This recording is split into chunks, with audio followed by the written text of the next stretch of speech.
warahmatullahi wabarakatuh. Selamat pagi anak-anak. Bagaimana kabarnya kalian pada hari ini? Oke, baik ya. Selamat bertemu lagi dengan Bu Vina. Di sini kita bertemu untuk belajar tentang materi ragam bentang alam Indonesia. Sebelum kita berdoa dan memulai pelajaran pada hari ini, kita breathing dulu ya anak-anak, biar kalian itu tidak tegang dan fokus pada belajar nanti. Oke? Sekarang berdiri semuanya. Diikuti ibu guru ya, jarinya tidak boleh diem, jarinya harus ikut gerak. Oke, 1, 2, 3, action. Satu jari kanan, satu jari kiri, ku gabung jadi 2, menjadi jembatan panjang. 2 jari kanan, 2 jari kiri, ku gabung jadi 4, menjadi kamera cekri. 3 jari kanan, 3 jari kiri, ku gabung jadi 6, menjadi menara tinggi. 4 jari kanan, 4 jari kiri, ku gabung jadi 8, menjadi kelinci lompat. Gimana kalau lompat? Iya, 5 jari kanan, 5 jari kiri, ku gabung jadi 10. Sikapnya berdoa. Berdoa di dalam hati. Mulai. Selesai.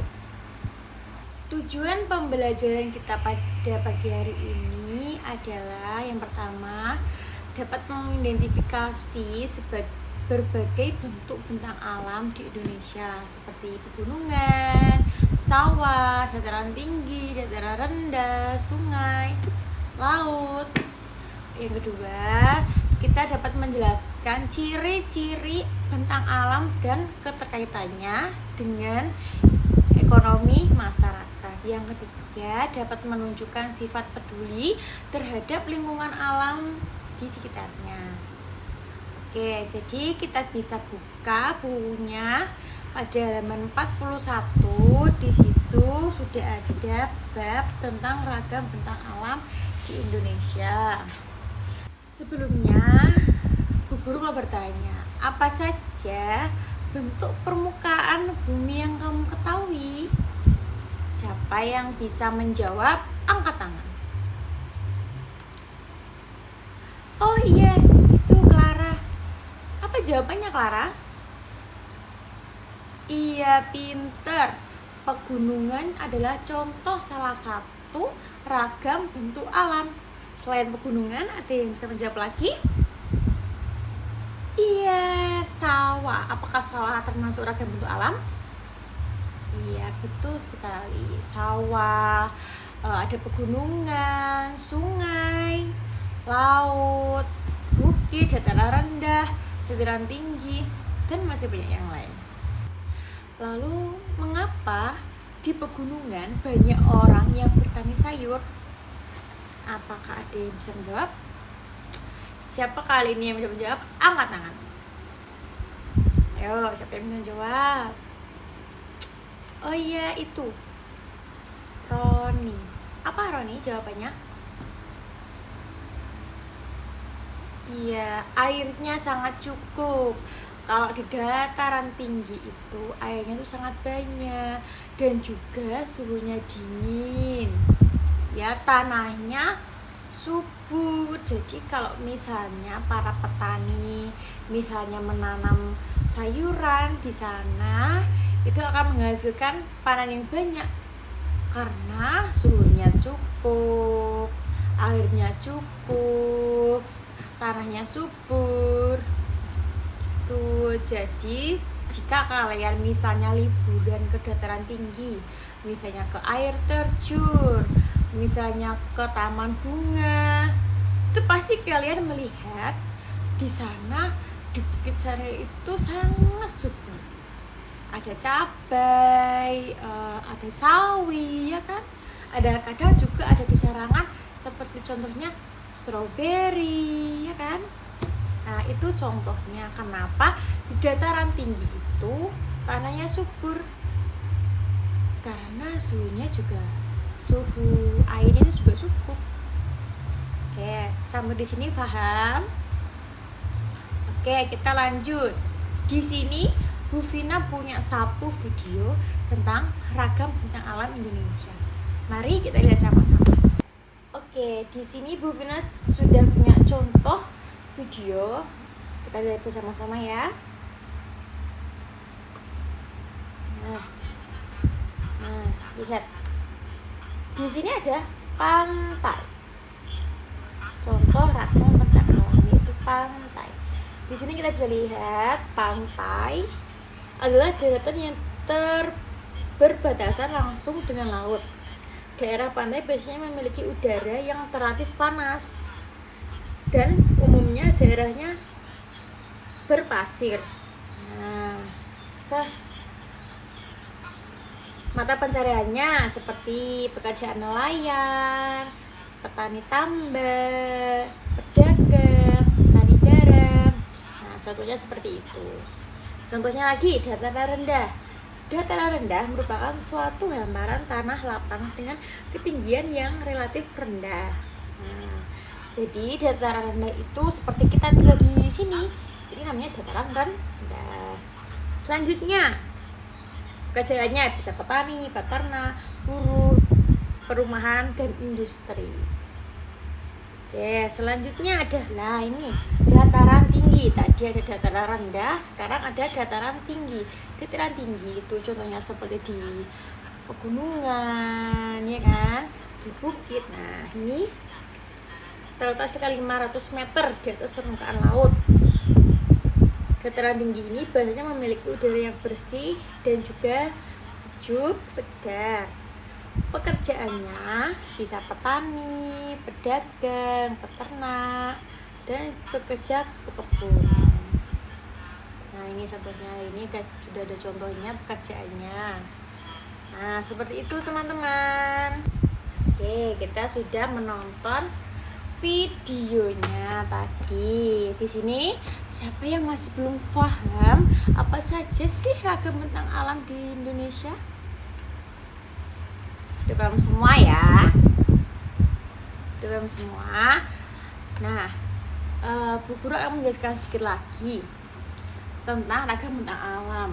Ringkasan materi tadi kita sudah belajar ciri-cirinya. Misal ciri-ciri di pegunungan itu misalnya penduduknya banyak yang bekerja apa tadi? Oh iya, pintar, bertani. Oke, bertani, juga pekebun ya.